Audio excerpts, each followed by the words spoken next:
When two of the biggest names in late-night television, Stephen Colbert and Jimmy Kimmel, decided to make Pam Bondi the subject of their latest monologue jokes, they didn't expect it to ignite a viral moment that would challenge the tone of political comedy. On their respective shows, both comedians took jabs at Bondi's previous political affiliations and media appearances. Colbert joked about her courtroom demeanor, saying she could convince a wall to change parties, while Kimmel called her the lawyer version of a headline grabber who somehow always finds a camera. The jokes drew laughter from their studio audiences, but those who watched from home noticed something sharper behind the humor, an air of mockery that bordered on personal. Pam Bondi, however, wasn't one to take such barbs quietly. Known for her composure and assertiveness, she waited just long enough for the clips to circulate before launching a response that would turn public opinion in an unexpected direction and silence critics across the political spectrum.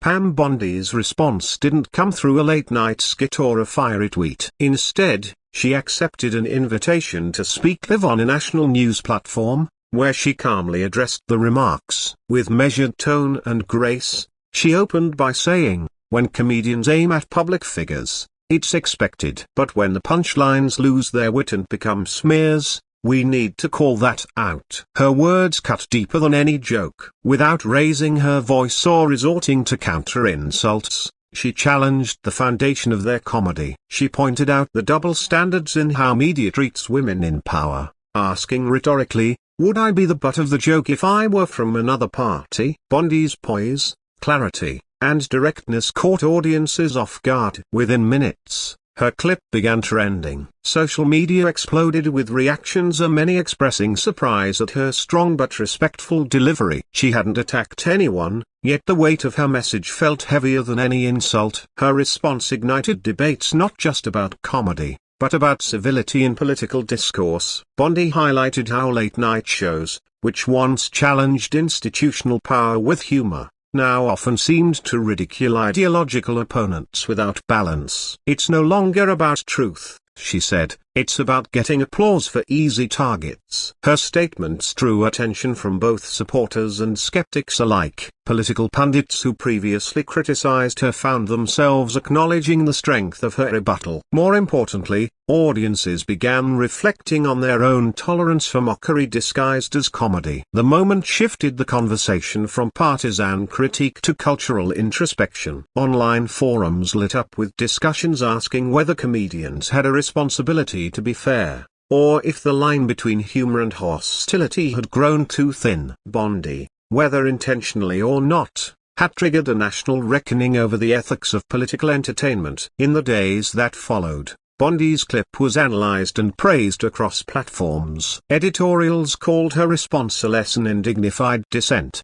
and educational commentators discussed it as a model for constructive public dialogue. Unlike many public figures who react to mockery with anger, Bondi remained calm and persuasive. Even viewers who didn't align with her politics found themselves nodding in agreement, and not necessarily with her ideology, but with her right to fair treatment. Meanwhile, the silence from Colbert and Kimmel was noticeable. They made no immediate comment, nor did they continue the segment in follow-up shows, whether it was due to backlash, reconsideration, or strategy. Their restraint suggested that Bondi's words had landed harder than expected. In a media climate used to outrage and confrontation, her thoughtful clapback stood out precisely because it didn't rely on volume, it relied on substance.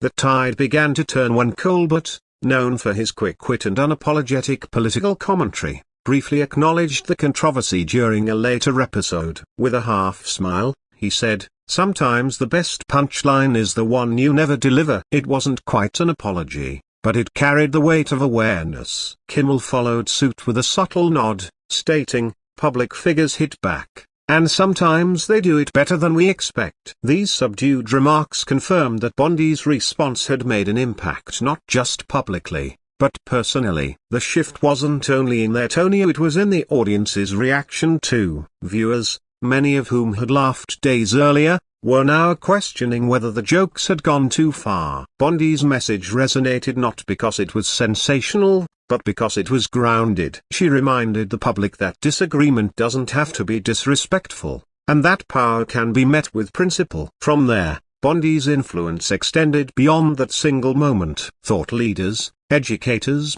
and even comedians began to discuss the broader implications of her response. Podcasts dissected her wording, debating how she used logic and grace rather than emotion or outrage. Social media users coined phrases like Bondi response to describe respectful pushback in heated discussions. Some of the loudest voices in political satire were suddenly quieter, reflecting instead of ridiculing. It marked a rare instance where the person targeted in a comedic bit emerged stronger, not weakened. Bondi's refusal to play the victim or resort to counter-mockery allowed her to control the narrative. Instead of being reduced to a soundbite, she had become the symbol of restraint in a culture that often rewards drama. Her presence in the national dialogue had shifted from controversial figure to respected voice, even if only briefly. Critics of Colbert and Kimmel began pointing out how often their shows leaned into political echo chambers. Bondi's moment became a case study in the unintended consequences of satire when it loses nuance. Audiences started re-evaluating what kind of humor they consumed and why. Are we laughing because it's funny or because it reinforces what we already believe?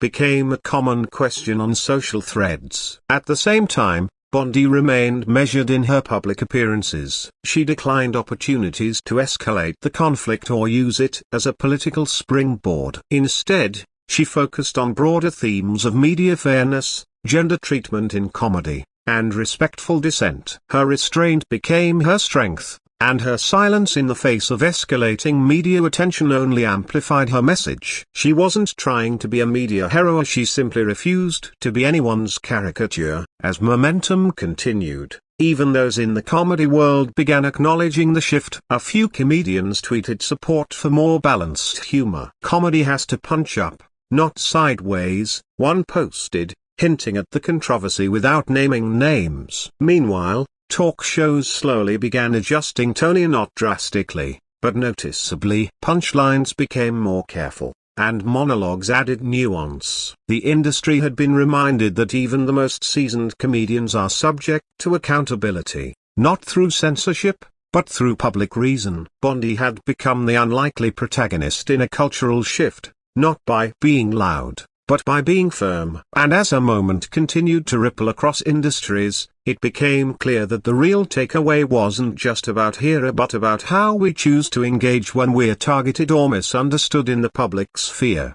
In the long term, the incident didn't damage Bondi's reputation, it redefined it. Once viewed largely through a partisan lens, she was now being evaluated for how she handled pressure, not just what policies she supported. Media outlets who had once dismissed her began to include her in conversations about leadership and media literacy. Schools referenced her speech in communications studies. Students analyzed the power dynamics between media, comedy, and public figures. And most tellingly, public discourse seemed to inch toward civility, if only temporarily. Whether one agreed with her politics became less relevant than how she had responded under fire. The message was clear: civility, when used strategically, could be more powerful than outrage. And Bondi had demonstrated that with composure and clarity. In the end, the moment lived far beyond the broadcast. It became a digital touchstone for conversations about dignity in media,